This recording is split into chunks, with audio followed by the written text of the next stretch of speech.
Hello mga ka-reels, ngayon tanghali guys, magluluto ako ng chicken apritada guys. Ito ang mga sangkap niya guys, patatas, bell pepper, bawang, sibuyas, carrots, pamintang durog. Ayan guys, lagyan ako ng konting mantika and then lagyan ko na guys yung bawang at sibuyas. Normal na pagigisa guys. Nilagay ko guys yung kalahati ng bell pepper para guys maluto na siya, lumasa siya ng susa. At saka yung hindi ko na pinirito guys yung patatas at carrots. Ibang paraan to guys, pang bahay lang. Ngayon guys, tinubigan ko siya. Nagkataon kasi guys, yung manok pinakuluan ng mister ko ba? Kalimutan niyang hindi yun inaano. Ngayon, yung sabaw nun, yun ang isinabaw ko guys sa patatas. Nilagyan ko na siya guys ng laurel. Tapos nilagyan ko na siya guys ng tomato sauce at oyster sauce. Yan guys. Ngayon guys, ilagay ko na yung manok. Pansin ko parang kulang yung tomato sauce. Kaya magdadagdag pa tayo guys. Ilagay kong patis. Di ko na na-video yung paglalagay ko guys ng patis. Patis ang pampalasa ko guys. Ito na siya guys. Ito ang ulam namin ngayong tanghalian. Ito guys, isa ito sa mga paraan din ng pagluluto ng apritada. Yung hindi na pinipirito guys, yung patatas. Pwede rin prituhin ang patatas, guys. Pero ako, diniretso ko na, guys. Ayan, guys, oh. Kasi sinama ko na siya sa gisa. Hope, guys, nagustuhan nyo tong share ko sa inyong ulam namin ngayong tanghalian. Please like, comment, and share. Sa mga followers ko, thank you very much. At sa mga star senders ko, thank you very much. Kahit busy ako, guys, isiningit ko ngayon ang pagluto ng ulam. Hanggang sa susunod. Thank you very much. Hello guys, ngayong hapon guys, magluluto tayo ng isa sa mga nakikita ko ng street foods, ang vegetables. Pero ito guys, kakaiba, dinamihan ko guys ang tauge. Mas gusto ko maraming toge. Simple lang to, di ko na sa inyo pinakita. May itlog tong 2 piraso, sibuyas, bawang, konting baking powder, konting yeast, konti-konti lang guys, konting toyo, konting patis, konting asin, paminta, tsaka konting baboy, isang buhit lang ng giniling na baboy para lang magkaroon ng lasa. Tapos guys, 1/4 lang na harina. Pang merienda lang ngayong hapon. Mix-mix lang. Tapos nilagyan kong konting carrots, kinchay, tapos dahon ng sibuyas. Ayan na siya guys. Mix-mix lang to guys. Madali lang gawin. Kaya di ko na sa inyo pinakita. Meron kasi dito guys, suka. Ang sarap. Kaya naisipan kong gumawa niyan. Pero, ang ano lang guys, dinamihan ko yung toge. Mas gusto ko maraming toge. Hope guys, nagustuhan nyo itong share ko sa inyo. Saglit lang kong ginawa guys, merienda. Kaya ayan ang merienda namin ngayong hapon. Please like, comment, and share. Hello sa inyong lahat. Share ko sa inyo ngayon kung paano ko magluto ng tinola. Pero guys, walang manok. Ito guys ang mga sangkap. Sayote, dahon ng sili, bawang, sibuyas, at luya. Ang pampalasa niya guys ay patis. Nagpainit ako ng mantika. At nilagay ko na yung bawang at sibuyas. Sinunod ko ang luya. Kailangan guys, mangamoy muna ang luya bago natin ilagay ang pampalasa. Pampalasa guys, 1/2 kutsarang patis. Then, nilagay ko na guys yung sayote. Mix and then wag muna natin siyang tutubigan. Takpan muna natin siya ng mga ilang minuto, 5 minutes. Ayun na siya guys, itsura bago natin siya tubigan. Kung gaano karaming sabaw at depende yon sa ating panlasa. Ngayon guys, kulong-kulo na siya. Inilagay ko na guys ang kapalit ng manok. Kung hindi, itlog. Pag wala kayong manok, itlog. Ang paglalagay lang guys ng itlog, ilagay nyo siya sa isang mangkok pa isa-isa at huwag nyo siyang gagalawin para hindi madurog. Buo rin siya pag inano nyo, ganyan ang itsura niya guys. Kaya guys, yung pagkatas ng itlog, nilagay ko na guys yung dahon ng sili. Ayos na guys ang tanghalian namin ngayon. Hope guys, nakakuha kayo ng idea. Pag walang manok, palitan nyo ng itlog. Ganun din guys ang lasa niya.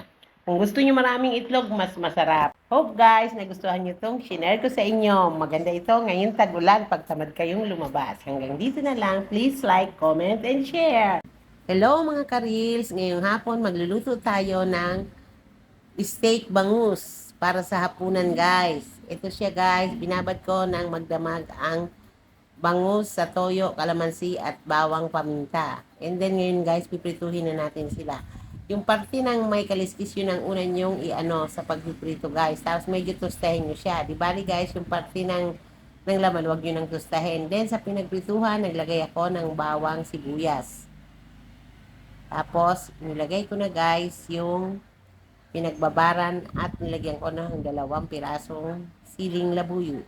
Nang kumulo na siya guys, inilagay ko na yung pinirito kong bangus. Nang matuyo-tuyo na ng sabaw guys, ilagay ko na yung ginayat kong sibuyas. Ayan siya guys. Masarap. Mapapa-only rice kayo niyan guys. Sana guys, nagustuhan niyo itong niluto ko ngayong gabi. Please like, comment, and share. At saka nga pala guys, sa mga followers ko dyan, maraming salamat sa pagpapalo niyo sa akin. Hindi kayo nagsasawang ipalo ako. Maraming salamat. Hanggang sa susunod. Hello guys! Magluluto tayo ngayon ng nilagang baboy. Ang sahog niya ay pechay, okra. Nilagyan ko ng okra cake. Gusto ko ng okra. Nor cubes. Lahating kilong baboy lang guys. Ito na guys, sibuyas at paminta. Nagpakulo ako ng 4 na basong tubig sa kalahating kilo ng baboy. Liempo guys. And then, ang kulong-kulo na at lumambot na guys yung baboy, nilagyan ng nor cubes. Pork. Nilagay na guys yung okra. Katapos nilagyan ng 1 kalahating kutsarang patis. Yan ang pampalasin niya guys, patis at buong paminta meron siya. Ngayon, isinunod na sa okra yung pechay. Saglit lang lutuin ang pechay guys. Kailangan hindi overcook. Ayan na siya guys. Nung okay na ang lasa, eto na, luto na siya guys. Kakain na kami. Hope guys, nagustuhan nyo tong shinare ko sa inyo. Please like, comment, and share. Guys, ngayon magluluto tayo ng ginataang laing. 2 tali lang siya. Hinugasan ko, pinatuyo ko ng 2 days at hinimay ko na siya at sinend aside ko na. And then, naggata ako ng 1 buong nyog. Malaki. Nilagyan ko na ng sibuyas, bawang at luya. And then, yung hipon, nilagay ko na rin. At nang magkulay orange, isinend aside ko. At pagkatapos, inilagay ko na guys ang laing. Tinakpan ko siya ng mga 5 minutes and then eto na siya. Binaliktad ko at hiniwalay ko para pag naglagay ng kakanggata, pantay-pantay na malagyan sila guys. Ayan na. Ang apoy niyan guys, alalay lang, medium, para hindi siya masunog. Ngayon, ilalagay ko na guys ang kakanggata na may kasamang siling haba. At pagkatapos, isinunod ko na ang hipon na sinet aside ko kanina. Ayan na. Hintayin lang nating maluto-luto yung gata at tapos na guys. Luto na siya. Pag hindi na makate, pag tinikman nyo yung dahon, luto na. Sa kabilang kala, nagpalambot ako ng liempo. Dapat isasama ko siya sa paggata. Gusto nila prituhin ko na lang daw. Ayan, pinirito ko siya after ng pakuloang palambutin. Ngayon, yan ang kaparis ng laing guys. Tapos, nag-shake ako ng 1 pirasong avocado. Ayan ang ulam namin guys.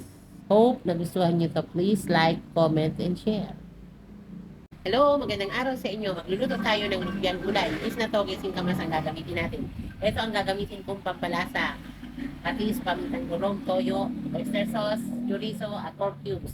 At sabaw ng ulo ng hipon na lilikdik. Kinchay, dahon ng sibuyas, singkamas, carrots, bagu beans, sibuyas at bawang. At meron tayo ditong ipon na iniwa ko ng maliliit sa kababoy na maliliit. Una guys, nagisa ko ng bawang at sibuyas. Then nilagay ko na yung baboy.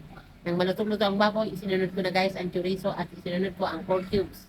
Pati na rin ang hipon. Nilagyan ko ng 1 kutsarang patis at 1 kutsarang toyo at 1 kutsaritang paminta. Yun, minix-mix ko guys at inilagay ko na ang sabaw ng dilikdik na hipon. Ngayon, ito na siya guys, ilalagay na natin ang gulay. Una guys, yung singkamas. Isinunod ko na yung carrots at bagu beans. Ayan na siya. Nilagyan ko siya guys ng konting suka. Purpose nun guys, para hindi siya mapanis. Tapos, ngayon guys, hindi natin kailangan i-overcook ito. Pag medyo nalanta na, ilagay na natin ang dahon ng sibuyas at kinchay. Ayan na siya guys, ready to balot na. Ngayon, palalamigin lang natin siya bago natin siya ibalot. Hindi ko na sa inyo guys pinakita ang pagbabalot kasi alam ko, alam niyo na rin ang pagbabalot. Hanggang dito na lang, please like, comment, and share.